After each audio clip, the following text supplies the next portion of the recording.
Welcome back to CNR news.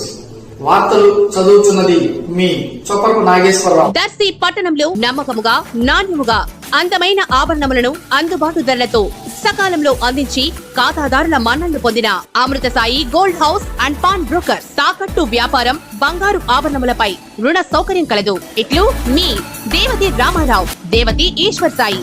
Amrutha Sai gold house and pawn brokers, గడియార స్తంభం వద్ద, Kurichedu road. ఈ పెన్షన్ అనేది తీసుకొచ్చిందే తెలుగుదేశం పార్టీ. ఆ రోజుల్లో ఎన్టీ రామారావు గారు ఉండేటప్పుడు మొట్టమొదటిగా ఎవరో ఒకరు ముసలి వాళ్ళు ఇబ్బందులు పడుతుంటారు అని చెప్పి 35 రూపాయలు ఆ రోజుల్లో మొదటగా ఎన్టీ రామారావు గారు ప్రారంభించారు. ఆ తర్వాత మళ్ళా చంద్రబాబు నాయుడు గారు వచ్చిన తర్వాత దాన్ని 75 రూపాయలు చేశారు. ఆ తర్వాత 2004లో 2000 ఇస్తానని చెప్పేసి ఆ రోజు వైఎస్ఆర్ పార్టీ అధికారంలోకి వచ్చిన తర్వాత చెప్పారో చెప్తే ఆ రోజు చేయలేకపోయారు.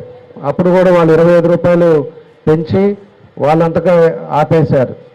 తర్వాత మళ్ళీ చంద్రబాబు నాయుడు గారు వచ్చిన తర్వాత దాన్ని 2000 చేశారు. 2000 చేసిన తర్వాత మొన్న ప్రభుత్వంలో ఎవరైతే సైకో ముఖ్యమంత్రి జగన్మోహన్ రెడ్డి వచ్చిన తర్వాత మేము 3000 ఇస్తామని చెప్పేసి ఆ రోజు ప్రామిస్ చేశాడు. 3000 కూడా ఒకసారి ఇవ్వలేకపోయాడు. ఒకసారి కూడా ఇవ్వకుండా 250 రూపాయలు పెంచుతూ లాస్ట్కి ఎన్నికలు వచ్చే టయానికి దాన్ని 3000 చేశారు. నేను ఒకటే మీ అందరికి కూడా తెలియజేసేది, ఎప్పుడు కూడా అభివృద్ధి అనేదే తెలుగుదేశం పార్టీ అంటేనే అభివృద్ధి. అదేవిధంగా పేదలని అనేక విధాలుగా కూడా వాళ్ళని చూసుకోవడానికి, పేదలని దేని మీద ఇబ్బందులు పడుతుంటున్నారో చూసి దాన్ని వాళ్ళకి ఇబ్బంది లేకుండా చేసేది కూడా మన నాయకుడు చంద్రబాబు నాయుడు గారిని కూడా మీకు తెలియజేస్తా ఉన్నా.